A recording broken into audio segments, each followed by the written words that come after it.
What's up, and welcome to another edition of the Cover 2 Recap. I'm BruinSportsPort.com publisher Edward Lewis. As always, this is Ryan Karchi, the UCLA beat writer for the OC Register.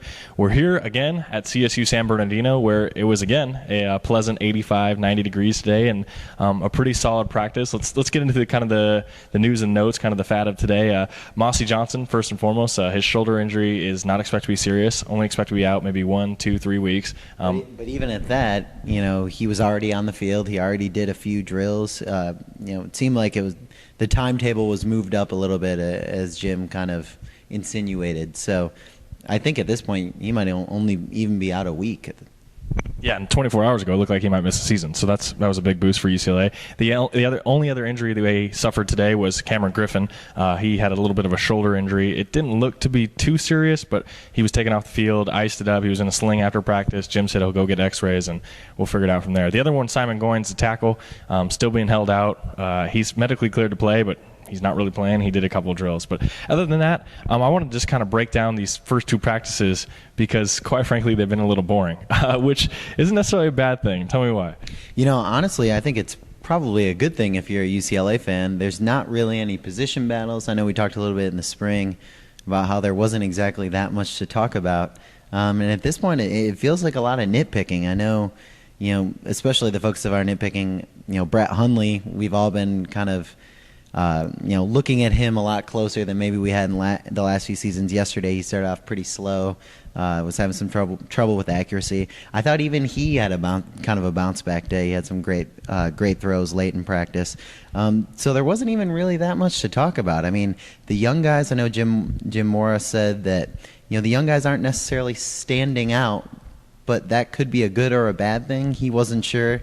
At this point, I kind of agree with him. There wasn't, many guys out there that I thought, first-year players. There was no Miles Jack, like, oh my gosh, this guy's going to contribute right away. Only guy might be, say, Jaleel Wadood. It was probably the one guy who stood out the most to me as a freshman. But at that point, there really haven't been much talking points. I mean, not all that much has happened. So.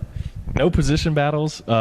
Everybody's a known commodity. We know what Brett Hundley could do. We know what Devin Lucien could do. It's really crazy to see. I don't think I've ever been a part of a camp where it's been this calm, this quiet, okay, we know what we are, and this is who we are going into the season, especially when they're ranked number 7 in the country. I think more than anything, that probably says a lot about their depth, because we're seeing kind of the same guys filling the roles that we saw them fill last year. They've already done this before. So at that point, I mean, it's kind of just boring, similar practice to what we saw in the spring and late last season. I think at this point, Jim Mora has to be thrilled about that. Yeah, and that's a good thing. Moving on to the kind of top performers, they did do a lot of one-on-ones today, so we actually got a chance to kind of evaluate some of these guys. Tell me some of your top performers, maybe two. My first one was Eldridge Massington. I know, Jim Mora talked about how he's had a little bit of consistency issues. You see some special plays out of him, and then other plays where he's not necessarily on. We saw two of those, especially today. Both were on kind of fly routes. One, he burned down the middle of the field and beat Fabian Moreau just slightly, tipped the ball up for him, and then caught it again on his second effort.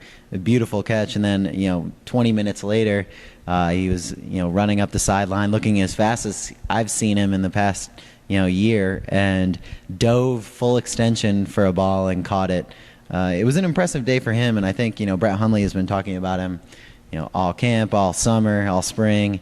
They've been working a lot together. I think, I still would firmly put him in one of those breakout role spots in the offense. I think he'll have a big year still. I have to talk about Ish Adams. I know we've lobbed a lot of praise at the defensive backs, but, Ish, he always sticks in that conversation. Like, he's probably the stickiest cornerback that they have. He's never that far off of his man.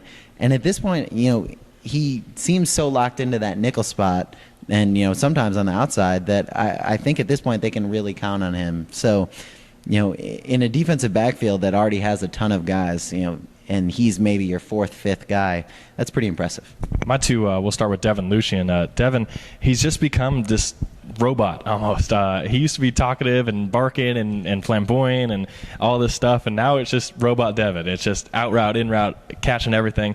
He had one of the plays of the day, a 50-yard kind of post route, 40-yard post route, just went up over Marcus Rios and scored a touchdown, and it's just regular now. Every single catch, every single play, that's who he is. And then I think the biggest thing with Devin was I actually saw him grab Tyler Scott, after one play and walk him off the field and tell him, no, this is how you need to do it. This is how you need to do it. I mean, 3 years ago, could you ever imagine Devin Lucien doing that with somebody? So he's become a leader, become a real good player, become really the Shaq Evans of this team.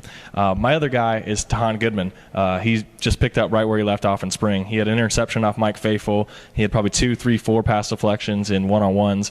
The only guy that ever catches a pass on him is Thomas Duarte, and he's the most uncoverable player on this team. So Tahan had a really nice day today too. So those were kind of the 4 guys that stood out this evening.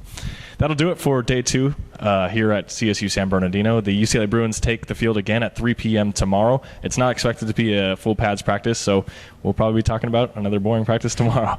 Until next time, thanks for tuning in to the Cover 2 Recap.